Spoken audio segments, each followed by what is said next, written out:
Assalamualaikum adek. Salam. Pagi ini Umi akan membacakan kisah Nabi Lut alaihissalam. Nabi Lut itu adalah keponakannya Nabi Ibrahim. Tahu Nabi Ibrahim? Tahu. Yang mana? Yang itu. Yang mana? Yang dibakar? Dibakar. Sama? Apa sih?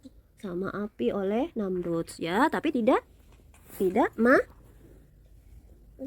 mempan atau tidak wafat ya. Atau nggak mati. Nggak mati, benar.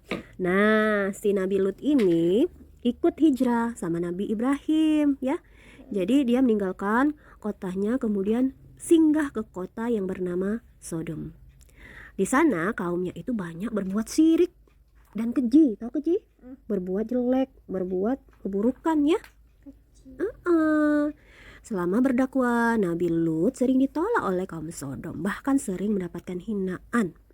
Suatu hari, Nabi Lut kedatangan beberapa orang tamu, wajahnya ganteng banget. Nabi Lut cemas nih dengan perilaku kaumnya yang tidak baik. Tamu tersebut berniat ingin bermalam di rumah Nabi Lut. Karena takut tamunya akan mendapatkan sesuatu yang tidak baik dari kaumnya, lalu Nabi Lut sembunyi-sembunyi membawa tamu itu. Namun ternyata istrinya Nabi Lut malah memberitahukan kehadiran tamu-tamu yang ganteng tadi kepada kaumnya. Ganteng, iya, kaumnya itu ganteng. Nah, karena itulah kaum Nabi Lut pergi beramai-ramai mendatangi rumah Nabi Lut dan memaksa untuk melihat tamu yang ganteng tadi. Tapi Nabi Lut tidak membolehkan karena dia tahu sifat kaumnya yang buruk. Jadi apa yang dilakukannya? Nabi Lut bersusah payah menahan kaum Sodom untuk masuk ke rumahnya. Hingga akhirnya tamu-tamu itu memberitahukan kepada mereka bahwa mereka itu adalah malaikat Allah yang ingin memberikan peringatan kepada Nabi Lut dan pengikutnya untuk segera berhijrah. Karena kaum Sodom akan mendapatkan azab dari Allah. Jadi akan dibalas sama Allah ya. Lalu malaikat itu meminta Nabi Lut untuk membuka pintunya. Dan ketika malaikat Jibril mengepakkan sayapnya, seketika mata kaum Sodom menjadi buta. Mereka pulang dengan meraba dinding. Nabi Lut bersama putri-putrinya dan para pengikutnya segera berhijrah dari kota itu. Kecuali si istri Nabi Lut yang ngasih tahu tadi ya. Jelek ya, padahal nggak dibolehin.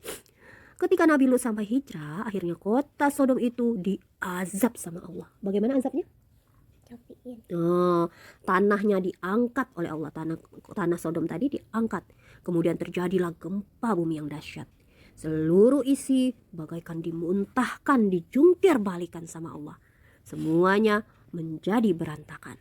Wilayah Sodom dihujani batu-batu keras. Jadi tuh jatuh semua batu-batu keras. Batu-batu itu berkobar dan panas membara.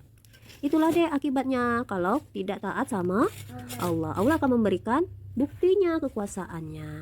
Jadi ya kaum Sodom itu dia berbuat tidak baik. Tidak baik dengan apa?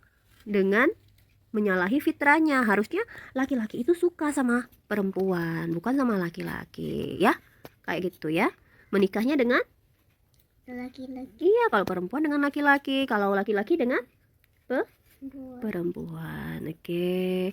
Adik sudah paham belum? Sudah. Sudah. Assalamualaikum. Salam.